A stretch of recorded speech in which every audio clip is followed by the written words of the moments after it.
रामचंद्र भगवान की जय। असूत्र ऐकणारे भाविक ज्ञानवंत गुणवंत पुण्यवंत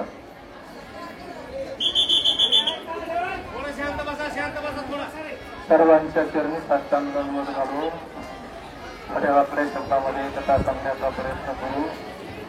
जरा शांत राहा, 2 मिनिटात आज्ञा संपणार आहे। मारीस मामाचं राजा रावणाचं भाषण आहे। मारीस मामा काम नाही म्हणल्याबरोबर राजा रावण मारायला धावला आहे का नाही, असा विषय आहे ना। आता कुणीतरी सांगितलं सत्य पुढे शांतपणा चला, गरीबाचा कुठे इतर गरीबाने मान सवारी घालावं लागते, मोठे जमून समाधान होत आहे। तो मोठा मोठा तेवढा मग मारीस म्हणला आता ह्याचं नादी लागलं तरी आपला काटा काढतंय, इकडे रामाकडे गेलं तरी मरायचंय आणि इथं राहिलं तरी मरायचंय, रामायण ऐकलं तरी मरायचंय आणि तिकडं पांढऱ्या कोंबड्या नेऊन गेलं तरी मरायचंय। मग काय करून मरायचं?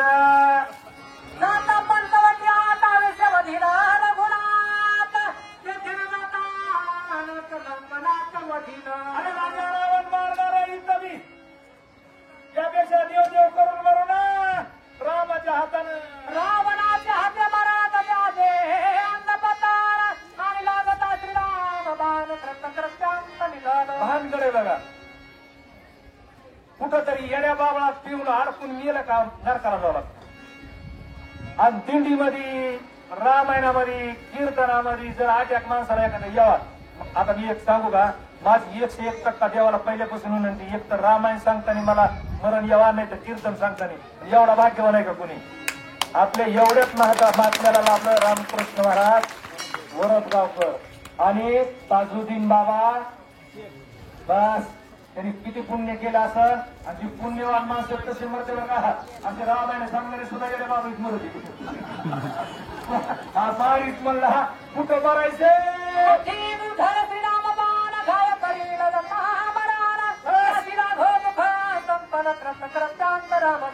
देव जोडे तरी कळावा अधर्म, नाही म्हणजे सांगायची गरज नाही। आज जर देवासाठी कल्याण होत असेल का खोटं बोला?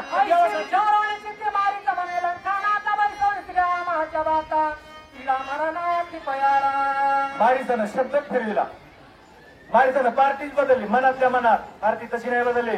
शब्द आधी नाही म्हणत होता का, ते म्हणला महाराज तुमचं बोलायला कुणाची ताकद आहे का?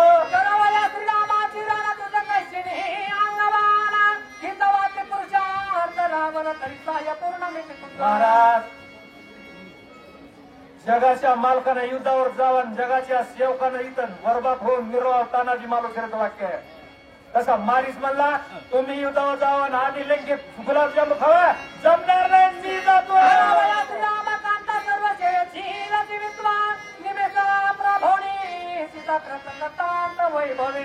चपात्या मोडल्या का? हेच सांगायचं राहिलं की, अरे चपातीवाले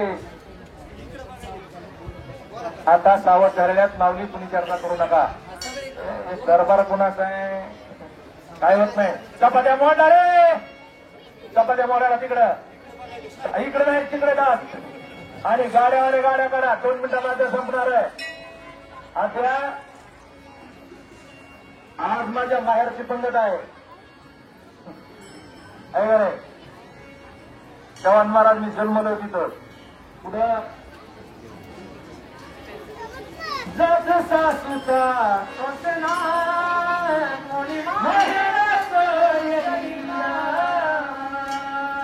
असंच मला वाटत होतं इतके दिवस। तर आज 12 महिन्याला दिंडी बघितली मामा, 1000 होते ना बघायला।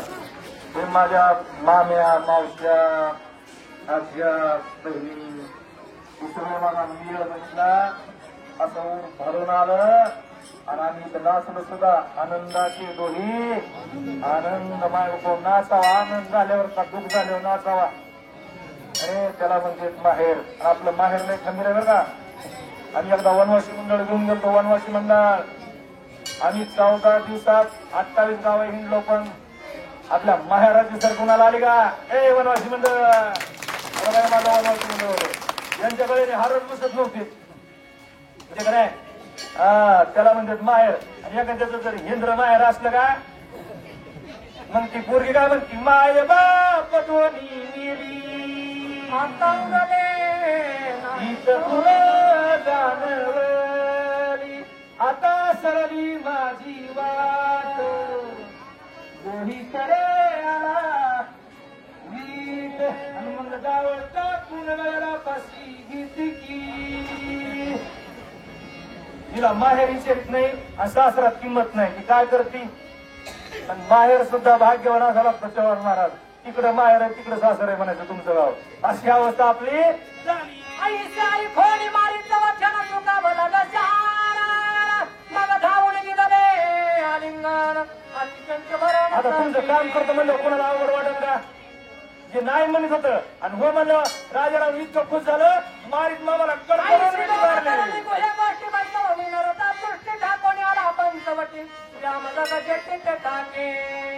उशीरच नव्हता मामा. मारीच हो म्हणला आणि गाडवाचा रथ झुपला. रथ कशाचा माय बापू लय म्हटलं लांबीत नाही. नक्कीची संगत आणि नक्क्याची संगत या दोघांची संगत करायची नाही. नाकानं नाही जी वागणुकीनं व्यवहारानं बोलण्यानं चालण्यानं नकतंय का त्याच्या सावलीला सुद्धा बसायचं नाही. त्याच्या सावलीला बसला तर त्याची सावली सुद्धा उचलल्याशिवाय राहणार नाही.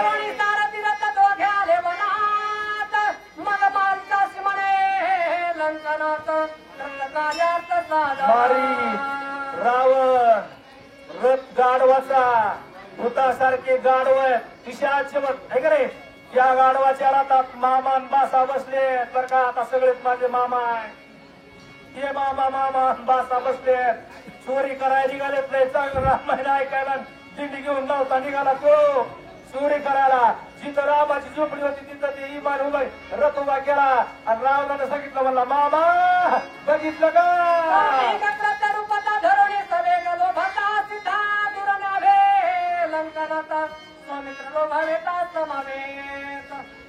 मामाला नुसतं दहात होईल.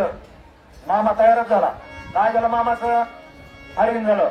हरिण कसं झालं सगळ्याला माहिती आहे सांगावं लागतं. हे काय म्हणतात शिष्टाचार आहे. सोन्यासारखं हरिण झालं पण हरणानं जाता जाता सांगितलं मी रामाला बी भुलवू शकतो गावरान भाषा सांगतो आणि सीतेला सुद्धा भुरळ पाडू शकतो.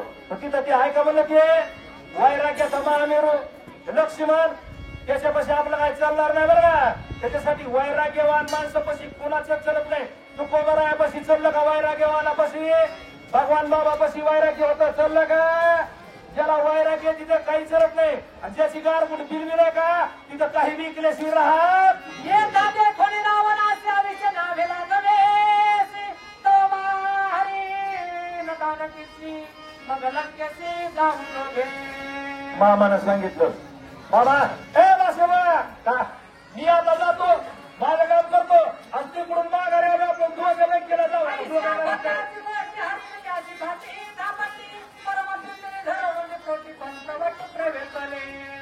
पंचवटीच्या जवळ आले.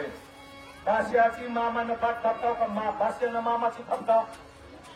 टाईम पडला गादा की बाका की गद्याला म्हणावं लागतं. अरे भाष्यानं मामाची पाठ थापली म्हणा शाबास रागा.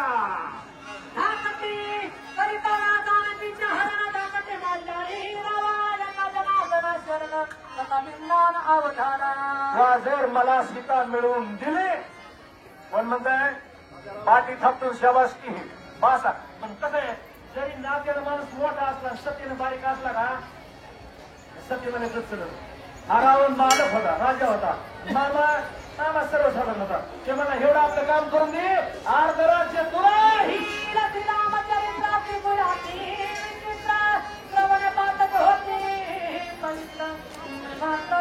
एकच रामायणाचं काम आहे. रामायण ऐकलं की पाप मिळून जातो. रामायण ऐकल्यावर पाप राहत नाही. मग बाकीचे ग्रंथ ऐकल्यावर पाप काय माघारी फिरत नाही. पण रामायणाची एवढी ताकद आहे. रामायणाची एक ओळी जर कानावर पडली तर जेवढं पोटात मनात संकल्पात विकल्पात पाप आहे का आपोआप एक वेळा भस्म होय. एवढी ताकद रामायण ऐकण्यामध्ये आहे. हे पुन्हा सांगितलं, नाथ महाराजानं कधी आपल्या गुरुला शरणांगती पत्करली आणि म्हणले एक तरी वरी